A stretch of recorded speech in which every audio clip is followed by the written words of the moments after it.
This is Jesse with the YouTube channel Jesse Nazario here with my good friend. This is Will Zavo. All right, who has the deepest voice in the world, but he's actually only 5'5". Really weird. Neither here or there right now. So today we have a couple topics we're going to talk about, and I'm bring it over to Will over here to start off with the first topic. So our first topic is going to be Dream Pick Heroes. We're going to talk about our favorite heroes that we want to see on the big screen and which actors we would like to see casted as those heroes. And I'm going to go with my first. I've been begging this to happen. The Red Hood, Jason Todd, played by Shia LaBeouf. Ooh. Yes. That's an interesting one. He is insane. He's the right age for it right now. He's in perfect shape. And I just watched a YouTube video with him rapping. And that is something the Red Hood would do. Yes. His life actually pretty much is the story of the Red Hood. He's fallen out of grace. That's right. Pretty sure he was beat to death with a crowbar one time. I'm pretty sure he's just going to come back at some point. Everyone's going to be like, wow, Shia LaBeouf is amazing. Because that's exactly what happened to Jason Todd. I'm pretty sure I seen him running around with 2 guns and a leather jacket the other day. So that is my dream choice for him. One person I think, and he's someone I don't really like as an actor, but I really think Johnny Depp could pull the Riddler as a villain. I think he could do it. I think Jim Carrey was an amazing Riddler at the time. I don't agree with that. You don't? No. I think he was great. I think Jim Carrey ruined that character so bad. I think he was great. Although, in my defense, I haven't seen the movie since I was 7. So maybe it's better in my head. Keep it in your head. If I were to rewatch it. Keep it in your head. But I do think Johnny Depp could bring something interesting to the character. Like what? I really think that Johnny Depp is he does that perfect balance of playing weird and serious. I'm gonna go against the grain. Go with a different Kevin Spacey as Riddler. Oh, Kevin Spacey. Yes, like talking about 7 Kevin Spacey. Like I'm always 45 steps ahead of you. You know what I mean? Usual suspects. Right. Kevin Spacey. I don't like the Riddler that much as a character. He's a green Joker. That's true. Yeah. And then, they always try to give him backstory to make it more interesting. Like, his father beat him and all that. He's not interesting. His name's Edward Nygma. Like, how unclever is that? Enigma. Ooh. That's awful. It's almost as bad as Victor Fries. It's pretty bad. That's also true. Let's see. Another casting. I'm going to go with Black Mantis. Okay. I know he's out of shape and old, but I always wanted to see Forrest Whitaker because I love his voice as Black Mantis. Really? Yes. Maybe he just does a voice and they never take the helmet off. I'm fine with that. just his voice. I mean, he is by far my favorite Aquaman villain, which is not saying much. There's like 4 you can pick from. But there's like 4. And there's just, I don't know, I was thinking Idris Elba, but he's in Marvel movies now, and then he's British. Nothing wrong with that, but I was thinking of anybody else, and I was like, Forrest Whitaker's the only voice I'd like to hear come out of that character. I can't think of anybody else. And James Earl Jones, but he's like 90. That makes sense. When you said that, the first name that came to my head was James Earl Jones. But then he's Vader. He does do Vader, but at the same time, he's not in the Vader costume. I agree. So we could just have a guy who does the body of Mantis, because we're not going to see a mouth moving with the Mantis helmet. Yep. And then you could have him. Then you're going to see Darth Vader, though. It's still a black costume. Is that Darth Vader talking? That's true. I was going to say, but he did do Mufasa as well. Yeah. Who I also see as Darth Vader. That's right. He had a son, followed his legacy. It's the same story. It's all right. I'm going to switch over to Marvel. And this is a theory I've read online, but if it was true, I'd love it. Stan Lee as the Watcher. Ooh. Yes. A Watto. That's why he's been in every Marvel movie. Wow. Across the universe. That would be an amazing thing if it came true. They better do it quick. Yes. Pretty sure he died 10 years ago, and they're holding him up by strings. That man is knocking on the door. He's not knocking, he's pounding. He's just trying to get in. He's got 1 foot in the grave. It's over. I'm pretty sure they hold him up by strings. That's why he says the same 6 things repeated. Hello, true believers. Stan Lee. You know what? That would actually be a really cool thing. I haven't seen that theory, but when you say it, it makes so much sense. It makes sense. I definitely agree with that. That would be really cool. I feel like I already saw who I wanted as Spider-Man because I really think Andrew Garfield was the perfect Spider-Man. I'll go with that. Not a very good Peter Parker. Agreed. But the perfect Spider-Man. The kid that we have now, I think, is a good balance, but I don't think I've seen enough in Civil War to say he's the best. Yeah. 15 seconds of CGI. That's it. Yes, and we've talked about this movie a lot, and you definitely hate Civil War. Didn't like it. Nope. Probably lost about 8 viewers right now. Just shut it off right now. They don't like Marvel. Get out of here. Man, I don't know who I would want to see play the character, but I really just want to see, like, Logan in with the Avengers, and I know we're not going to get that, and we're definitely not going to get with Hugh Jackman, which is the only person I could see embodying Wolverine. Perfect Wolverine. But the only other person I could think of, he said Hugh Jackman said that Tom Hardy would be the next person he wants, and I could see Tom Hardy doing it because Tom Hardy obviously is a really talented actor, but at the same time, it's like I don't get the Wolverine vibe. He in no way ruined Bane at all. No, that voice was not ridiculous whatsoever. When he was first casted as Bane, I thought he was going to be perfect because in Warrior he was so jacked. I was like, oh, this is going to be great. It's going to be huge. It's going to be the best Bane. And then all of a sudden, I'm like, why does he sound British? You know who I always wanted to see as Bane, and it's never going to happen now because he's part of Marvel. Dave Bautista. Drax's Destroyer. I thought he would have been, I don't know, acting-wise, because he's not that great. He was great for Drax. But physical-wise, he's got the Spanish already, big enough. Don't even cover the tattoos. Don't even need to explain them. I'll be fine with it. You know who else they could have done? Dwayne "The Rock" Johnson. No. You don't think so? I will not sell that one. No. I think he's big enough. I mean, as an actor, I think he's more on the silly side. I don't think we've really seen the serious side of him yet, but he's Samoan. You could easily pass that off as Spanish. Let's be honest, as racist as that might sound. That is a little but bit, yes. If we're casting white people as Egyptians, all right, I'm pretty sure we can pass it we can cast him for this. But I think he would have been a pretty good Bane. I think he has the physicality, especially after seeing things he does in like Fast and Furious. All right, easily being able to pick up. He could sell the role easily, being able to pick up Christian Bale and break him over his knee. All right, I got a hard casting, and I don't know if we'll ever see this in a movie. Galactus. Doing Galactus right. Forget the Rise of Silver Surfer Purple Cloud with a face in it. That doesn't exist. We're restarting Galactus. Now, will Galactus be fully CGI, or is it going to be a guy in a costume that they just enhance his size? I would go with CGI, kind of like the Decimation of Smog, where they just CGI the face onto him, and he still had the same facial patterns, all that. Okay. I don't know what that's called. Face scanning? If they're going to do that, then I'm definitely going to go with... and he's actually already in the Marvel Universe. He was Gollum, and he's Caesar. Oh, Andy Serkis. Andy Serkis. Yes. I think anything with CGI, that man sells. And I mean, he's already in the Marvel Universe, but you know what? If you're going to do CGI, you easily could hide this guy behind anything. And he has such a range of voices. Gollum sounds like the most high-pitched, annoying thing you've ever heard, and then you have his normal deep voice that he used for Claw. So I really think he could be great. Okay, I can see that. I always wanted Dennis Hopper, God rest his soul. But now that he's passed on, I'm going to go with, I can't even remember his name, the Allstate guy, that black guy with the deepest voice in the world. Oh, man. I think he would be perfect. Like, just echo it a little bit and we're good. Or the Clear Eye guy. Yeah. Viggo Mortensen, not bad. He would be a good, he's got a good, Hugo Weaving, matter of fact, that's who I was thinking. Ooh. He played Megatron in the first couple Transformers movies. You know that? Only decent part of those movies. He might be able to pull that off. And you know what? I honestly could even see the voice actor of Optimus. Okay, Peter Nolan, yeah. Yeah, I think he could even do a pretty good job of it. Yeah.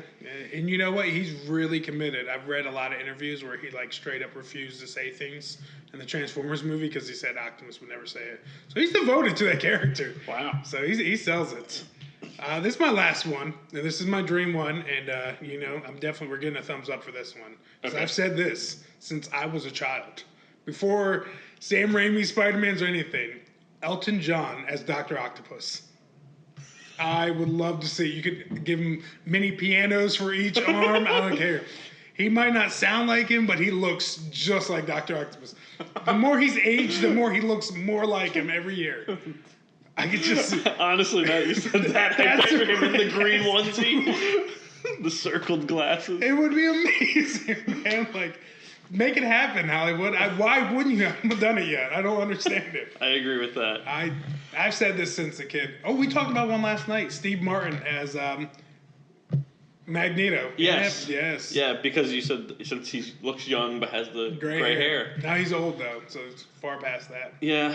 But, they're getting to that point where you could probably do like an in-between stage of super old and the really young Magneto. So we could probably fit him in there.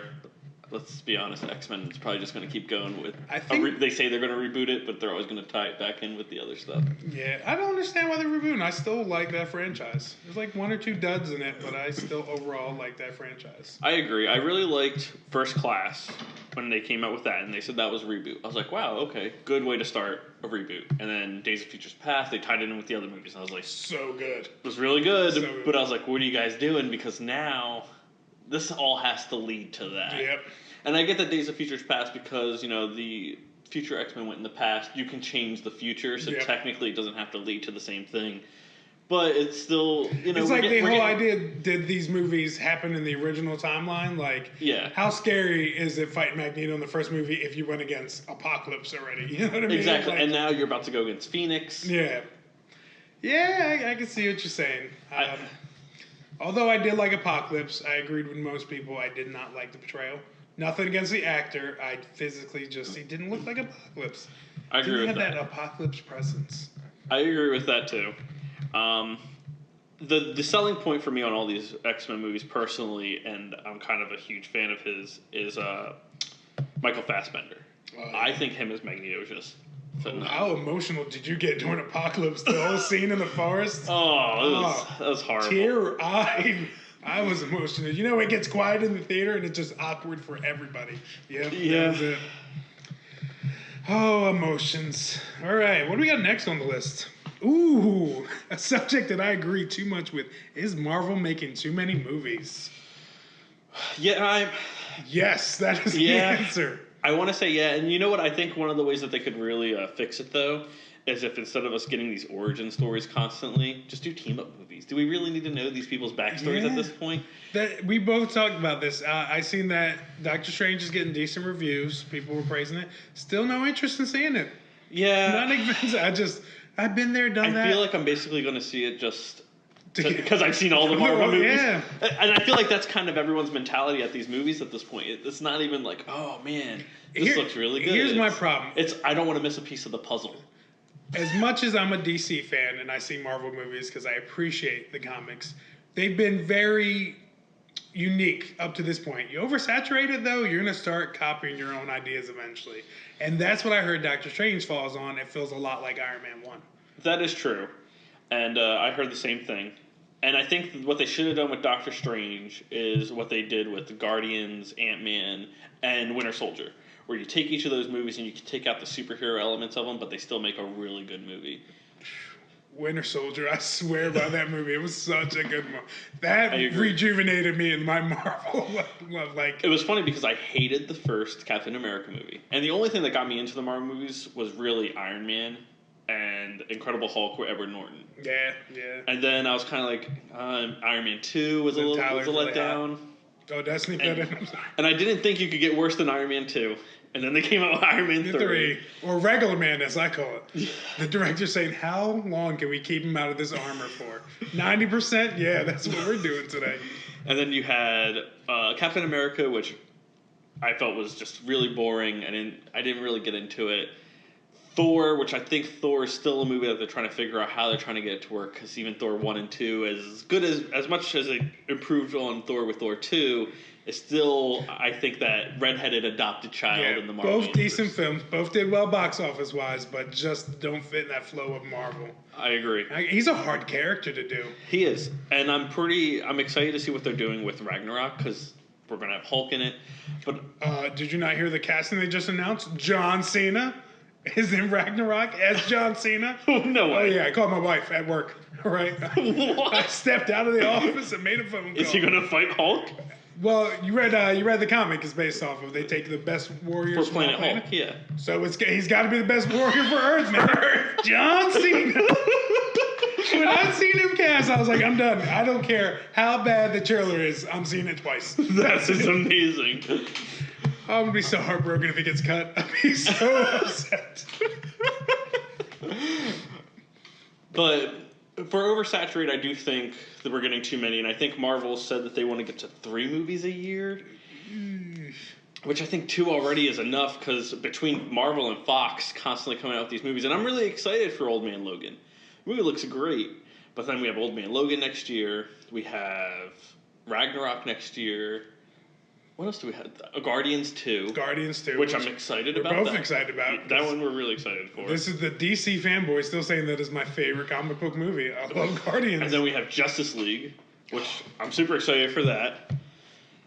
I just feel like it's just too much. It is. It's hard to focus, and it's hard to, like, attach to characters because there's so many you have to worry about. Yeah, and like I was saying, you feel like if you miss one movie, then they talk about it in another, and you're like, what did I miss? I think that's why I appreciated Ant-Man for what it was. It was such a small-scale movie compared to a lot of them, and you didn't have to get into a long origin story. It got to the fun right from the beginning. I really enjoyed Ant-Man.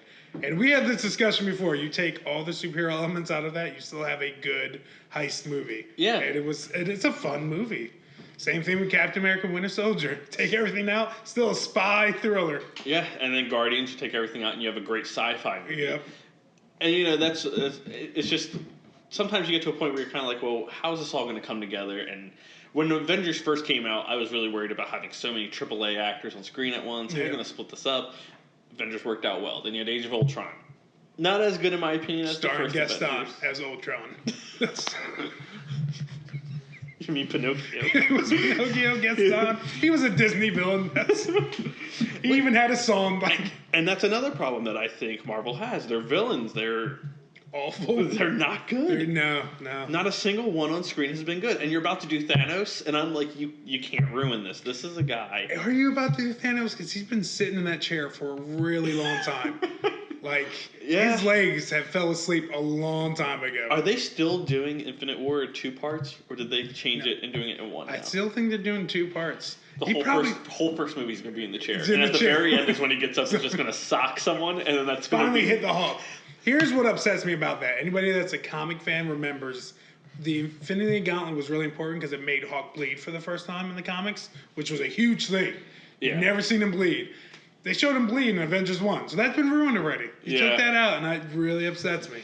What is going to scare us about him? He's got to kill a character off immediately. That's the only way to get people's attention. See, I thought it was going to be Captain America. He was going to kill because he was comic-wise, he should have died in Civil War. Right. He hasn't died, so I really thought, okay, they're saving his death for Thanos to do it, so that it really has an impact on us.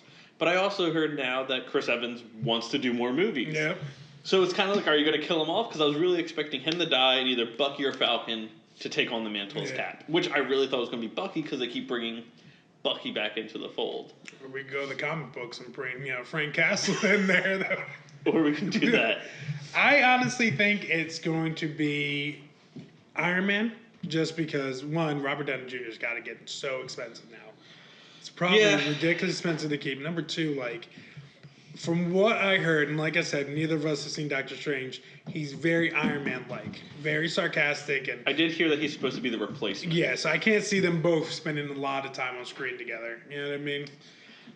But with the addition to them bringing magic in with Doctor Strange, I wonder if they're going to do Mandarin right. I waited 3 films for Mandarin. And when that twist happened in Iron Man 3 or Regular Man 3, I almost walked out. Yeah. I was furious.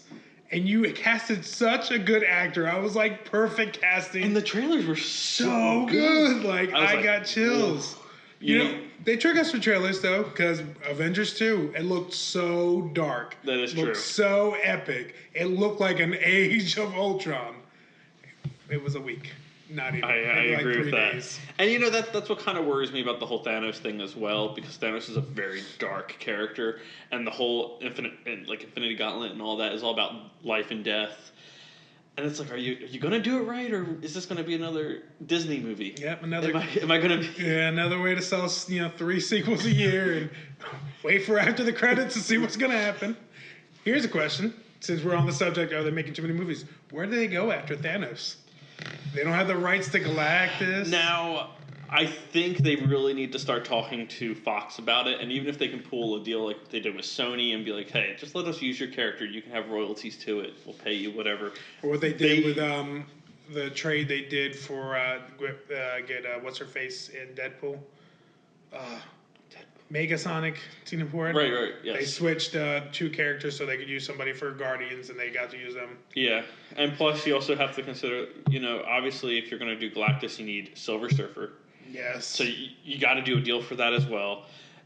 And in my opinion, if you're going to do Silver Surfer, you got to bring the Fantastic Four in. And that's the thing, too. Like, Fantastic Four is huge in the Marvel Universe, and we still have a Marvel Universe that's being established without a Fantastic Four. It is, and it's hard doing the Planet Hulk storyline without Reed Richards. Yeah. You did Civil War without Reed Richards, which was heartbreaking because it broke the Fantastic Four up in the comics. And you didn't get that story arc at all. And I think that's part of the problem we have right now is Marvel is so divided amongst these other studios. I mean, we're going to have Logan without the Hulk. Yeah. Without any X-Men. Well, I guess you could get the X-Men, but you can't have, Hawkeye. Yeah, you can't have Hawkeye. You can't also have Red Skull, the major characters. Captain America dead in it. You can't have Ant-Man dead in it. You can't have all these stories that really was amazing about Old Man Logan, in my opinion. I'm curious to see what they're going to do with it. But I think what really needs to happen is Disney needs to sit down with these companies and be like, hey, look, we got Disney money. You want Disney money. Let's all get some Disney money over here. I heard so many rumors since Fox is going ahead and doing Logan anyway, which is really looking like Old Man Logan, that they're going to do a version of that Marvel starring Captain America. Kind of do the same story, take Logan out and put Captain America in it. Would it work? Probably not. Would it sell? Would it sell? Absolutely, yes. Yeah. You know how many people I know, they're like, I love Marvel comics, but they don't even read a single comic. And it's because these movies are just so... fluffy, bright and colorful. They're also just so a part of pop culture right now. It's cool to like these movies. It's tough because if you remember, anybody that grew up in the 90s or the 80s, and me and you grew up in the 90s, DC owned the 90s. Yeah. They made hit after hit, and Marvel couldn't make anything. Yeah, that's why they sent Stan Lee to all those comic shops to do free signings. And it's now that the whole universe has changed and people like different things, DC just can't get a foot up. Their dark tone just does not work for today's audience. And I don't get it, because every DC movie I've seen, in my opinion, has been great. I've loved Batman v Superman. Granted, I can understand why, if you haven't read comics, where it can be a bit confusing. Yes. Seeing Flash come through. Who's that red guy? I thought that was common knowledge. Yeah. But apparently, I was in the minority of understanding that. My wife looked at me like, what is going on? And the same thing with Apocalypse. I saw the symbol on the ground when they first do the nightmare scene. Yeah. And I was like, Apocalypse. Oh my God. And my girlfriend at the time next to me was like, what is this? Why is he in the desert? Why is Batman shooting? I think it's tough. It goes back to Western movies. When Western movies were popular, if you didn't follow that same format and you tried to make a different Western, it didn't work out. Reviews hated you.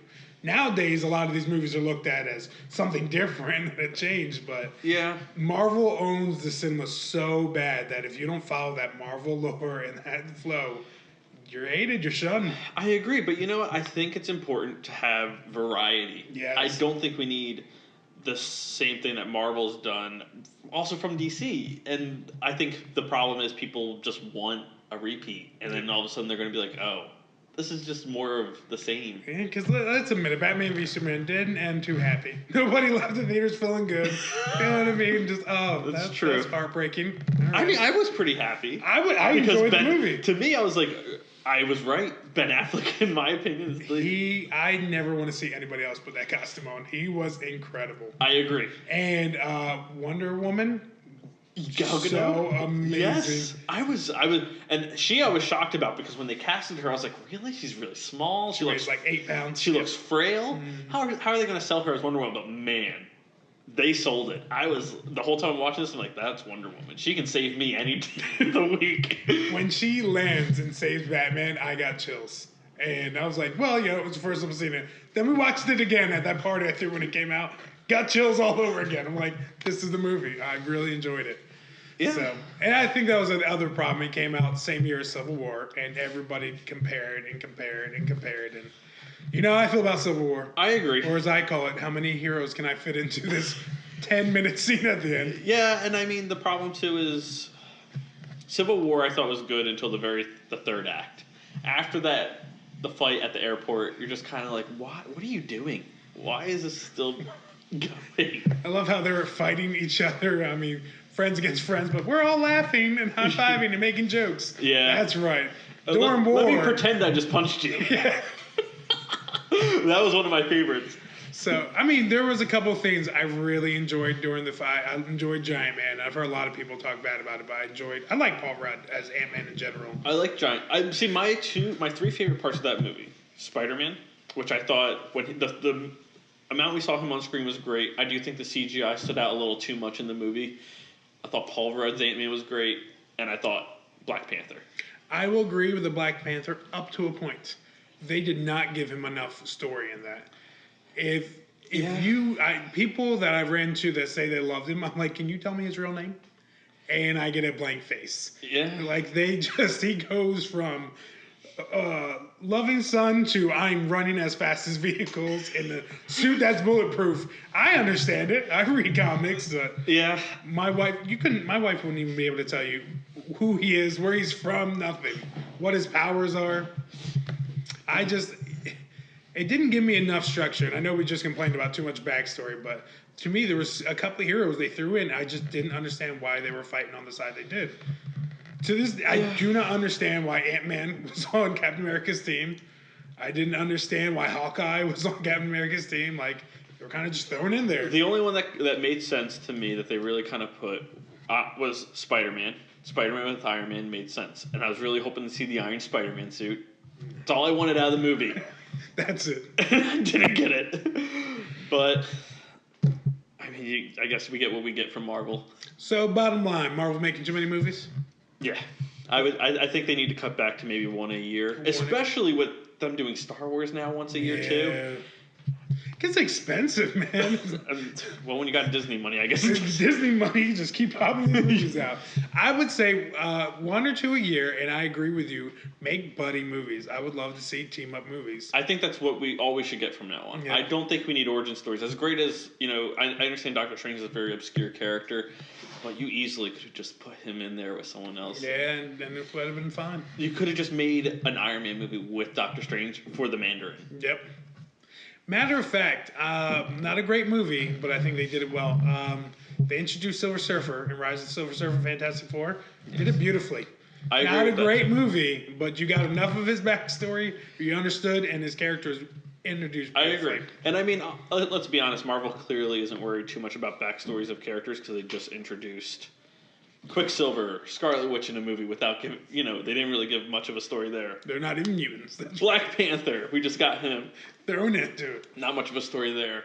And I actually think Scarlet Witch and Doctor Strange would be a good one. Ooh, yeah, I can see that. Because you could have Doctor Strange teaching Scarlet Witch how to control her powers. Yep. I would like to see Vision and Scarlet Witch. That'd be a nice one. That one does seem like one that's... I think that's one that's got to happen. They pretty much made it a thing. But, all right. Third on our list, live action Beauty and the Beast. You watch the trailer? I did see the trailer. I hated it. I'm not a fan of these live action Disney movies. You like Jungle Book? I didn't see Jungle Book because I didn't like Snow White and the Huntsman. Okay. I didn't like Alice in Wonderland. Yeah, that was terrible. Yeah, all of these live action Disney movies, I'm just kind of like, you know what? See, I think there was a problem. Jungle Book did well. I heard Jungle Book was really good. It was really good. Did well box office wise, and they kind of you know what I don't like about Beauty and the Beast, and call me sensitive. In the trailer, I've seen Beast, and he's handsome. Why? He's a beast. Why am I I'm attracted to the man here. I don't even like men. This doesn't make sense. Yeah. You know what? I didn't even think of that when I was. But you know, I think they still need women to like him. I guess. But I think it's more important that women like him at the end. I don't think anyone, when they watched the Disney animated movie, went, "Wow, Beast looks really good." It looks good. Yeah. My biggest complaint as well is why the CG?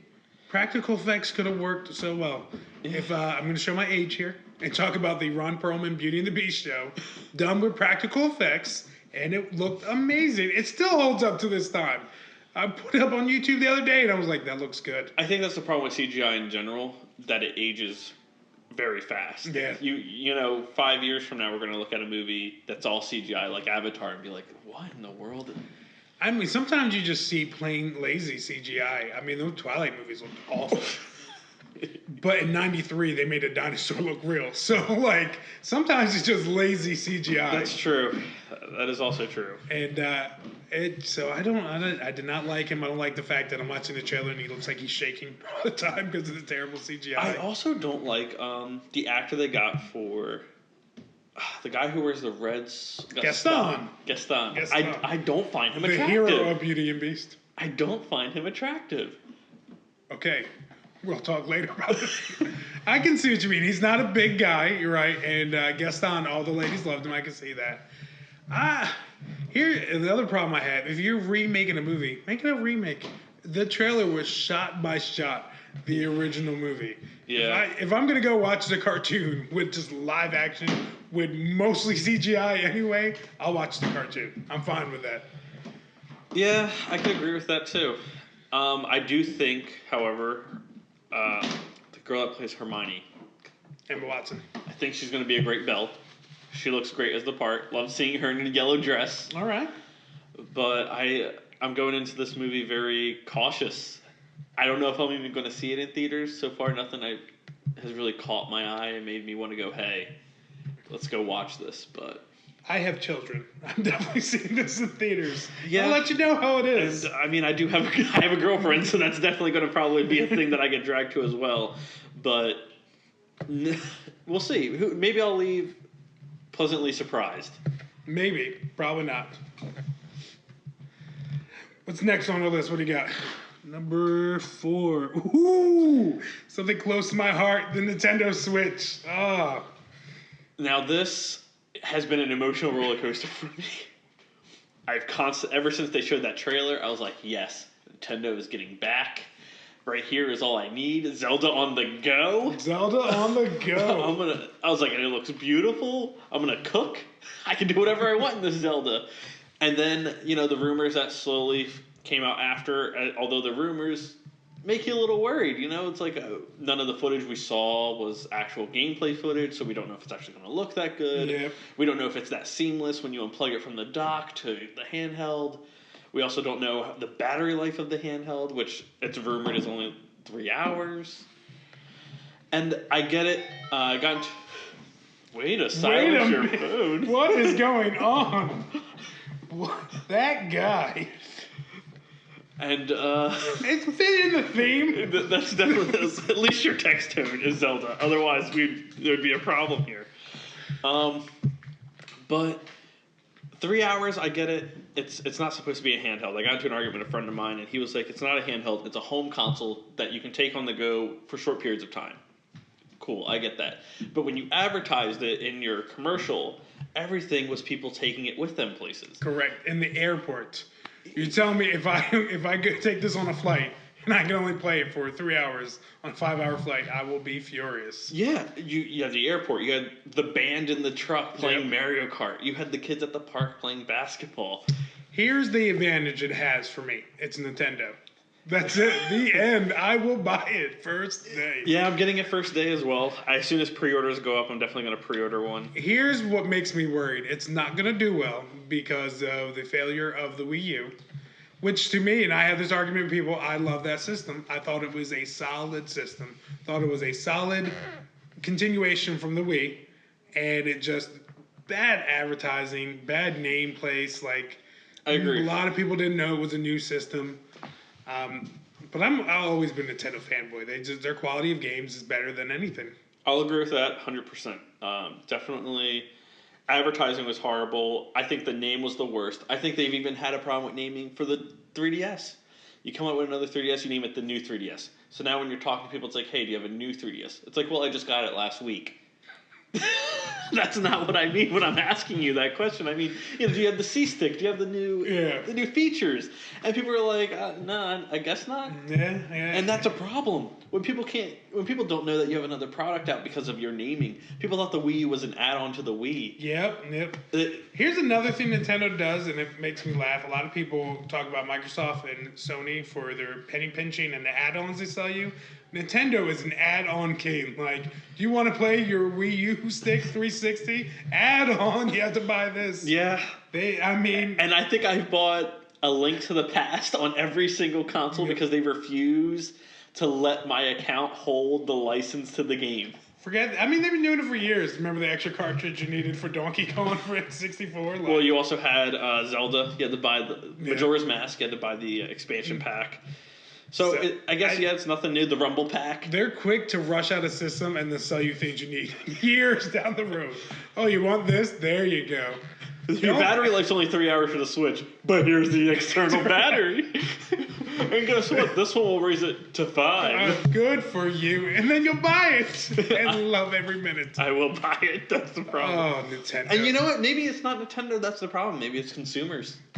Because we do still buy it. We don't speak with our wallet. And part of it for me is I grew up playing A Link to the Past, Super Metroid. So every time I see them again, when Nintendo's like, oh, it's up on the eShop, and I'm like, I gotta get it. I only own it 4 times. Why not 5? I don't have a Super Nintendo anymore. How else am I going to play these? We had that same conversation about the extra content that they sell to us now.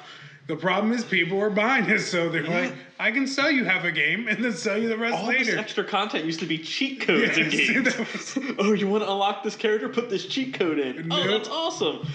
Not anymore. I want that character. I'm paying for it. Like, it drove me. I had this argument with somebody the other day where Call of Duty Zombies. I refuse to pay extra money for zombies. It should be included in the game. I agree with that. And I think it's unbelievable that people do it. And I'm like, nope, I won't. Then again, though, I did buy every single character in Super Smash Brothers. I did too. Oh, man. Why, Nintendo, do you take so much money from me? You know, it's funny because I don't like the whole season pass idea for shooters. I don't think we should have to pay for maps. I think maps are barriers to players because if I own a map pack, you don't own a map pack, you can't play with me. Yep. So I think maps should always be something that is free. But I do agree with, like, aesthetics.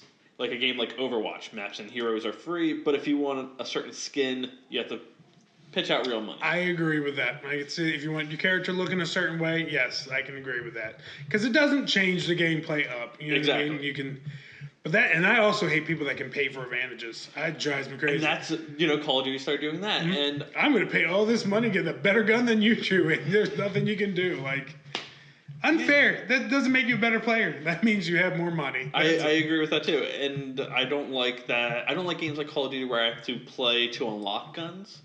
Because I also feel like I'm set at a disadvantage because of my real life dedications that I have to have. It's like, I have a job and a girlfriend, and I have friends I want to spend time with, so I can't sit in front of a game and play all day. Yeah. While, Mr. Joe over here lives in his mother's basement and plays all day. And he's prestige. I get 5th prestige on the second day. I get on, and I'm like, ooh, I'm going to have fun. I'm going to kill some guys. And Mr. Joe here kills me from around the corner because his bullets can bounce off of walls. Well, that's right. Because he has nothing better to do. While we're on the subject, you played the last Call of Duty? I did. Infinity War? I didn't play the campaign because I went straight to the multiplayer like I always do at Call of Duty's. Campaign. Weird. I know. Campaign to me is second. I know you're a first campaign guy. Love the campaign. I played one match of the new Call of Duty. Shut it off. I hated it. Everything looks like robots. They are robots. But even the walls. You know what could explain it to you? The campaign. That's right. I am going on the record and saying Infinity War had one of my favorite campaigns of all time. I love that game. The ending, the characters, the robot. That robot, he had more heart than every other character. That game was amazing. And here we're going to lose another like 20 viewers on this one. Liked it better than Modern Warfare. Really? Yes. It came with Modern Warfare, and I was like, ooh, I'm going to play this, and I'll play Infinity War afterwards. Ran through Infinity War like 3 days. I love that game. Man, I see. To me, Modern Warfare is still the pinnacle of Call of Duty. It didn't age well to me. I'm sorry. Its multiplayer to me was still the best. Now, granted, there are some things that I take advantage for now that weren't back then, like being able to slide. I found myself all the time while I'm playing the multiplayer in Modern Warfare running and trying to slide, and then I just crouch and I'm not moving. And then I just die. And I was like, oh, what? Solid Snake crouch button. I was like, no, don't crouch, we're running. But at least Solid Snake at a point can also do the dive. Yeah. Like if you hold circle, so him crouching, he does like the belly flop dive.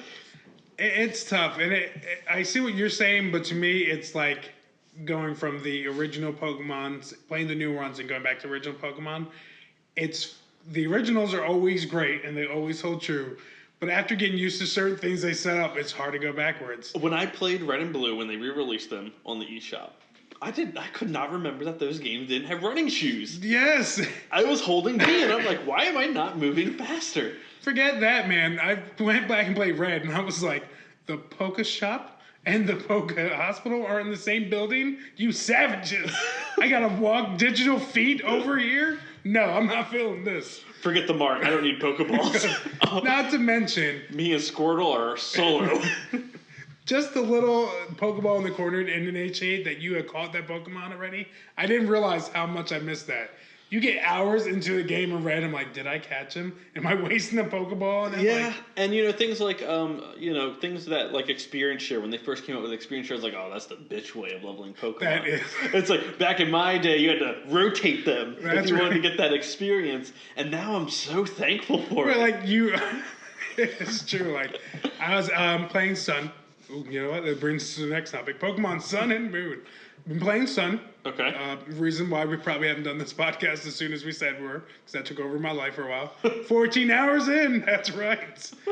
And I got a couple of my Pokemon evolved just from experience. I'm like, I'm glad. I'm an adult now. I don't have time to sit here, rotate every Pokemon out and try to get them leveled up. Yeah, I agree with that. I'm playing Moon. I'm one island behind you. He likes the bat. It's weird. That's not why I picked the bat. So we'll go with that. Maybe I'm just a creature of the night. Batman. Oh, you know who else is a creature of the night? Yeah. Stalkers. That's right. Okay. Anyway. People that peek in people's windows, they're the creature of the night too. So the new Pokemon, I will say, I at first was very lukewarm about it. When I first started, I was like, this is okay. But man, does it pick up, and I've just been really enjoying it. I was the extreme opposite. I hated it when I was so furious with it. And then after you told me no gyms, I lost my mind because I traded in Y to get this one. And I was like, I might as well kept Y. No. And then once I got really into it and seeing what they did, I was like, this game is amazing. I have one complaint about it. The call for help that Pokemon can do when you're trying to catch them, I've almost thrown my DS across the room. I legitimately fought I think it was a Zubat. Legitimately for 26 minutes because it kept calling for help.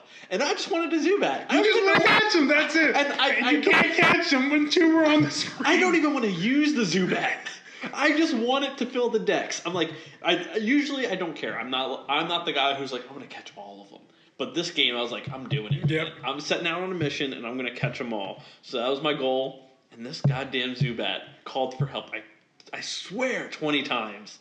Similar thing happened. I was trying to catch, I want to say, it wasn't even anything powerful. I can't even remember what it was. I'm going to say Caterpie, but it wasn't.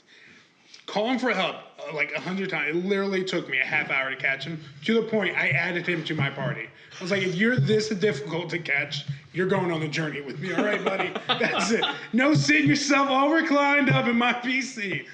You're coming with me now. You're doing some work. Right? I was so frustrated.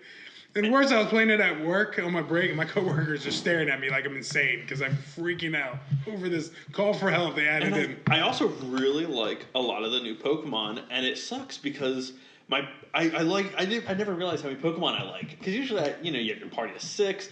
They're my ride to die party. Yeah. And right now I'm having such a hard time. And the way you can switch them out right when you catch them, you do that debate for a good 10 minutes. And, like, you know, you hit switch out because you want that one in your party and you're just like, oh crap.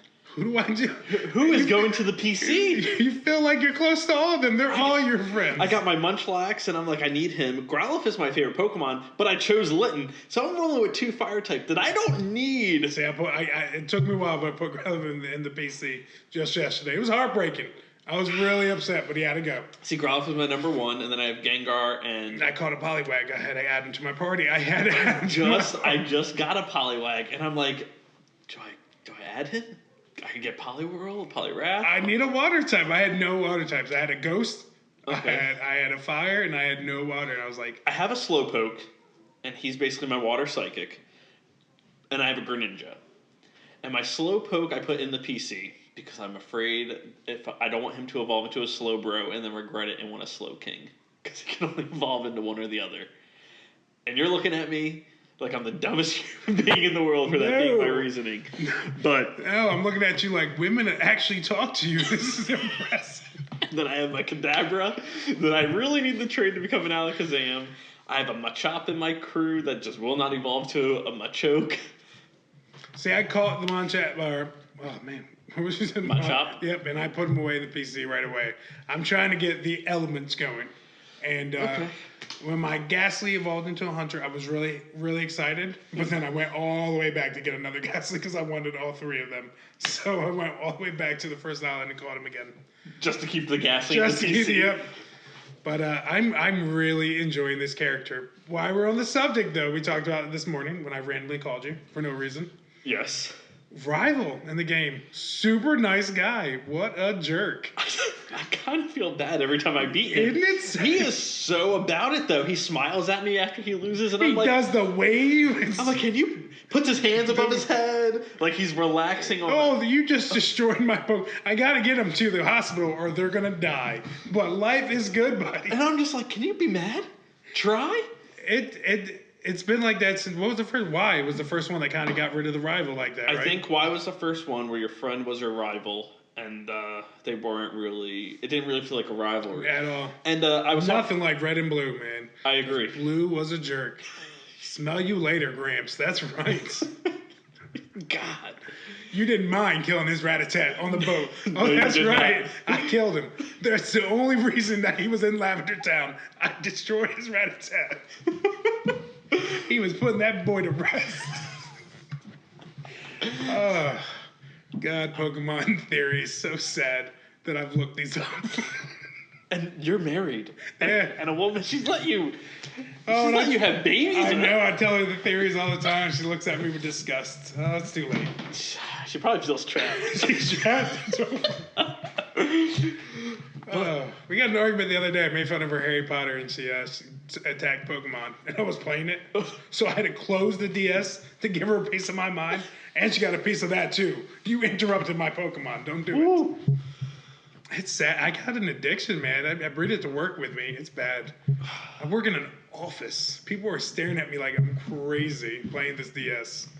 But it's Pokemon. You can't help it. It's so good. Pokemon is one of those games that I loved from the first until Ruby and Sapphire, fell out of love, and then when X and Y came out, fell back in love. It's like, you have that high school girlfriend for so long, and then you guys...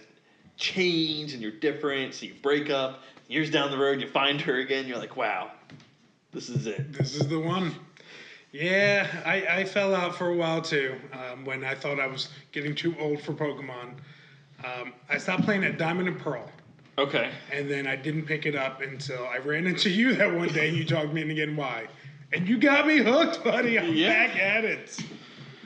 I do think the whole rival thing is a little upsetting. And I was talking to a buddy of mine, and he was telling me that it's probably because your best friend is your rival in real life. Mm-hmm. And I get that. You and me, we get pretty competitive. We do. When it comes to... We play Smash all the time in Mario Kart. I'm better than you. You physically have hit me when I beat you. It happens. That's because you talk so much smack in Mario Kart. You're lucky you're allowed in my house. But I feel like that's what... that's how it should be, not... you beat me, buddy. Oh, high five. I agree. They got to find a nice balance. We talked about it this morning. I don't know if it's this anti-bullying is why they made the characters like that now. Yeah, because at the end of the day, even though we're adults, they are children's games. And I forget that. I do. Because I talk to my friend all the time. I'm like, man, I really wish Pokemon would get these deep RPG elements. I really wish, in the first game, you have Team Rocket that asks you, hey, you want to join Team Rocket? Regardless of if you say yes or no, you don't get to join. Yeah. But I was like, man, why can't I join the bad guys? I should be able to do that. At the end of the day, though, it makes sense. It's a kid's game. You don't want kids going, you know what? I want to steal stuff. I don't want to be a good guy. Yeah. While we're on the subject, some controversy. I've been playing it, and Team Rocket was replaced with Team Skull. Or as I call it, generic black guy. Is it racist? What is going on? They wear chains. They're doing thug dances. I'm like, but they're all white. I understand that. It's because the developer came over and was like, you can't make them black. Right? It's crossing the line. You want to make them really thug, that's fine. But we are not crossing. This is even going back. This is not a replacement for Team Rocket. This is not a replacement for Team Flare. I'll take Team Flare over these guys. Oh my god. What are they? I will say this: these guys crack me up. Every time I see them on the screen, I can't help but laugh. And their facial expressions after I beat them. The eyes, like a crazy anime. Yeah, I'm just like, God, this is as much as I hate them, I love hating them because they're just so funny. But yeah, they're not. I find them no threat. They're not a Team Rocket. They're not a Team Magma or Aqua. Yeah. And I'm not far enough into the game to know what their end game is. But so far, I'm just kind of like, what do you guys do? It's the comedy relief. You know what I mean? You know what they remind me of? The Team Rocket from the animated show. Yeah. Yeah. They're not a threat. I've never been worried about them. They haven't even been able to steal a Pokemon. Yeah. They're going to be blasting off that speed of light at any minute now. All right. I'm going to bring it up. It's got to be brought up. Is Donald Trump a Pokemon in that game? Are you talking about the weasel-looking guy? Yeah, I read an interview where they said it was a coincidence. I call bull. There's no way. I agree. And you know what? I've been doing Wonder Trade. I get addicted to Wonder Trade a lot because I just like seeing what I can get. And I get that weasel, and everyone names it Trump. I swear, I've gotten 12 of them. And it makes sense. I named mine Trump, too. See, I don't nickname my Pokemon, but had I named him, he would have been Trump. And the worst is, I didn't even hear about the controversy until I got the game and I'm playing it, and I was like, that Pokemon looks just like Trump. What's going on? And matter of fact, my wife, who doesn't play Pokemon at all, I said, what's this Pokemon look like to you? She said, that Donald Trump? And I said, thank you. There's no way. Even the facial expression. I've heard of coincidences. That is not one of those. Okay. All right. His eyes are squinted closed, but they have the white around them still. I'm like, is that supposed to make fun of how he has that orange face? I'm telling you, it is. Oh, Pokemon. Participate when you can. All right. Final Fantasy 15. That game has also been another one that's been an emotional roller coaster for me because it was announced in 2006. You played the demo? I did play the demo. It was announced in 2006. 2006 as Versus 13. See, you made that face.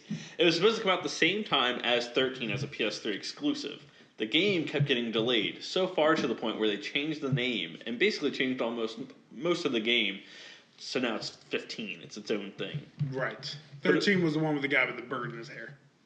Yes. Yes. Didn't like it. Not a lot of people did. Didn't like the 45 sequels either. Not a fan. No, I didn't find Lightning as a very good main character, and a lot of people like her. I don't see the appeal. I think a lot of people like her because she looks cool, not because of the character in the actual game. I was super excited for Versus 13. The whole reason I bought a PS3 was for Versus 13. Okay, so I did Metal Gear Solid 4, which was my selling point. You won the Final Fantasy. All right. Says a lot about our characters. I also wanted Metal Gear, and I got Metal Gear, beat Metal Gear, loved it. Probably the best PS3 game because the ending was tearjerker. Yeah. I'm going to put it up there with Uncharted because I consider Last of Us a PS4 game now because how well it transferred to the PS4. But I'm going to put Metal Gear Solid 4 and Uncharted up there. It's I agree with that. The best things to come out of a PS3. But I'm actually really excited that 15 is finally coming out. It took 10 years. Just a couple days away. And part of me still doesn't believe that it's happening. Like, it's just gonna, when you get it, you're gonna open it up, and it's not in the box for anybody. I've seen the physical copies at my store, and I'm like, those are empty. There's no way there's a disc in there. Impossible. Did you like the demo? So, the first demo that I played came with Final Fantasy Type 0. Yes. Literally got it for that demo. Same thing. A lot of people bought the demo, and it came with a game. I did not really like that demo. And I think it was because I didn't like, for me to, everything used mana, everything, in order for me to regain or replenish my mana, I had to get in cover. It just felt like a lot, and I just didn't really like it at first. So that kind of made me feel a little down on the game, which was upsetting because I was super excited for it. Then I played the second demo that came out, when you play as him as a kid. Yes. And I was like, I don't know what it is about this demo, but I'm really enjoying it. I got the mallet that squeaks every time you hit something. Yep. It was great. And then at the end of the demo, you're adult Noxus, and I'm just like, oh, I'm gonna mess this giant guy up. Mess him up. I'm like, I'm feeling this. This is for me. And yeah, ever since then I've been sold. I very much enjoyed the second. I still have it downloaded right now. I refuse to delete it just because much I like this demo. Actually, I think I still have it downloaded. It reminded me a lot of Kingdom Hearts. And I think that's why I enjoyed it so much. And I feel like it took the best parts of the Final Fantasies I liked and kind of looped in one game. And then we watched the animated movie from my house that I fell asleep for. Yes. Yes. That movie was long. But what I seen of it, I really liked. The movie was good. I did enjoy it. I did feel like, though, it was way too long. I think they could have cut out a lot of stuff to make it better. But, man, the action in that movie... The teleporting sword by itself. I want that. All right? I want it bad. Me too. Too many Final Fantasies? What's the last good one you played, in your opinion? The last good one, in my opinion, was 10. 10-2 or just 10? Just 10.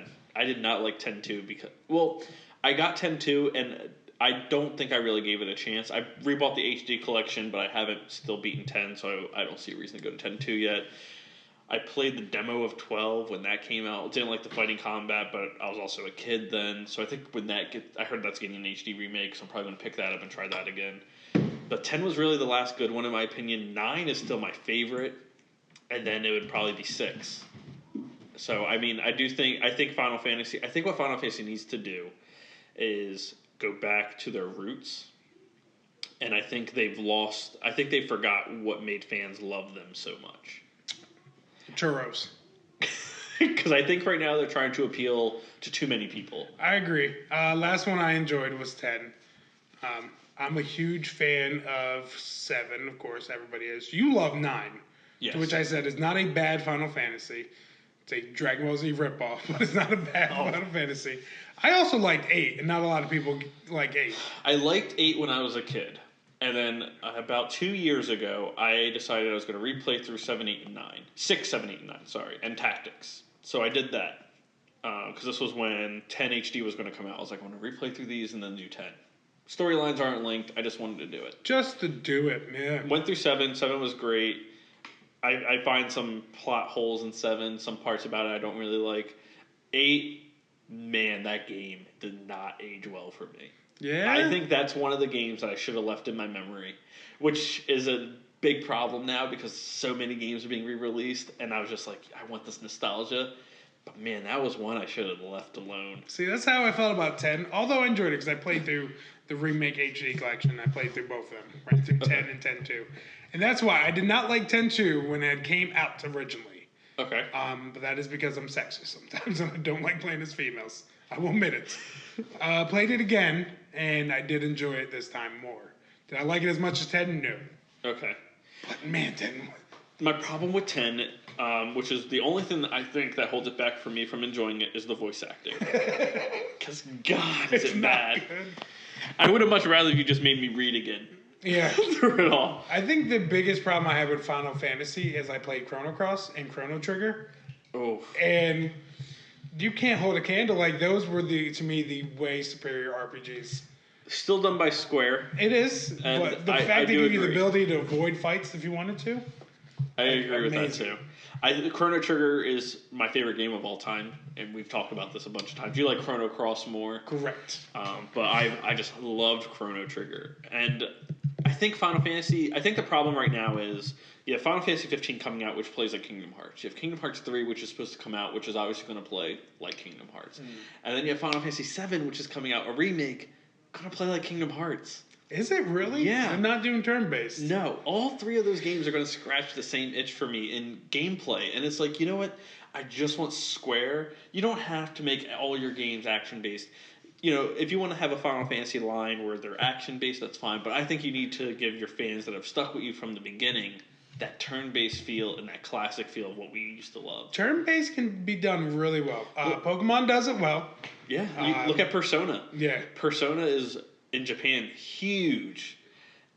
And it's turn-based RPG. Like, it can still work. I think Lost Odyssey for me was the greatest turn-based RPG I've ever played. We've talked about this. Yes. I've never played Lost Odyssey, but you keep talking about it. Oh, love that game. And it's turn-based, but it feels real time because of the way you have to move your character. But and then the Chrono Cross and Chrono Trigger also turn-based and both still very much amazing. Yeah, and I mean Chrono Trigger had so much to it in elements, and I'm sure Chrono Cross did as well.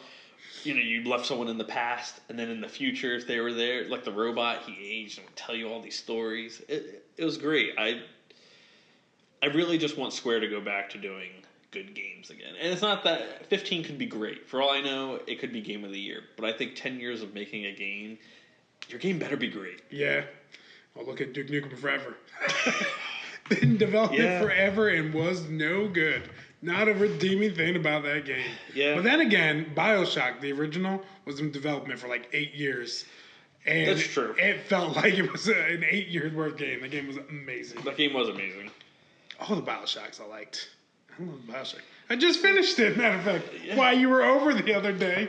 Yeah, and, you know, we talked about it, too, where we loved all three, but 2 was kind of great game, but not a great BioShock game. I just feel like if you take it apart, it's still a really good game, but when you compare it to 1 and 2, 1 and Infinite, not as good. So good. They're just good games. I don't know what direction they would go in for a sequel. Could they do another one? Like, where... You could, because technically, if you were... Spoiler alert, if anyone hasn't played Infinite. Spoiler alert! At the end of Infinite, you find out that there are infinite worlds, and that there's always a lighthouse, and a girl, and a guy. Right. Technically, you could do infinite BioShocks, I guess. Yeah. Which I thought was crazy, and I don't know if you noticed this. In BioShock Infinite, every time you died, you were in a different one of those universes. Yeah, you explained that to me. My nose bled. That was crazy. I did not see that coming. All right. Ooh, this is a good subject. GameStop. Is it dying? Are people stop buying games? Are we doing download only? Is this pre-order the only way to get this bonus? Is that going out the window? How are pre-orders doing? Well, okay. So GameStop sales are down. They came out and said that they're not selling as many games. Or at least the titles aren't selling as well as they projected. Now, the gaming industry hasn't said that these games aren't doing well. So that means either A, people are buying their games other places because they maybe don't like the practice of GameStop, whether it's being harassed about pre-orders or being very pushed into getting these other things, or people are going digital. I mean, you have things like Amazon now where you can pre-order in advance and they just mail it to you. The day of, yeah. Like, so... And it ships out the day before to make sure that you get it day of, nice and early. Yeah, I think GameStop is... And GameStop looks old to me. Like, it looks... It does. It's a dinosaur, you know what I mean? When you go into their stores, they're cluttered. And here's the problem. When I was employed by GameStop, it was still... a fresh, new idea kind of thing. I was there when it was software, etc. That's a different story. And the idea was you went to GameStop because people knew what they were talking about at GameStop. We're in the age of information now. You don't need some guy's opinion behind a desk that's going to be selling it to you. You know what I mean? You can go online and see the review for yourself. Or, and people are they make up their own mind nowadays. I agree. There's a reason why Call of Duty just sells ridiculously well every year. People know what they want and they get the same things. But, I think GameStop is looking into a very dark future if they don't change what they're doing. Yep. I think they need to adapt. I think it's more important to make GameStop a place for people to want to go rather than a place where people want to buy. Right. I think if you change it up, maybe add some tables, some consoles that are out. Because back when Software Etc., the GameStop that I always went to was Software Etc. That's where I met you. You guys had consoles in one of the panels, and you would put games in, could try them out, and I think that's really important. But I think if you could do that now, and you even have tournaments, GameStop could make so much money off of. It's to make something that it makes it worthwhile going into the store. But like I said, to go back to that, you got to have your niche that makes you different from it. You know what I mean? Because when I was there, I was in the same mall with the CD store that sold video games for the same price, sometimes cheaper, and people would skip by it to go to us because they respected our opinion. That was our niche. You know what I mean? Everybody there knew what they were talking about, and you knew this guy like this and have his opinion. But I agree, it does feel really old in there.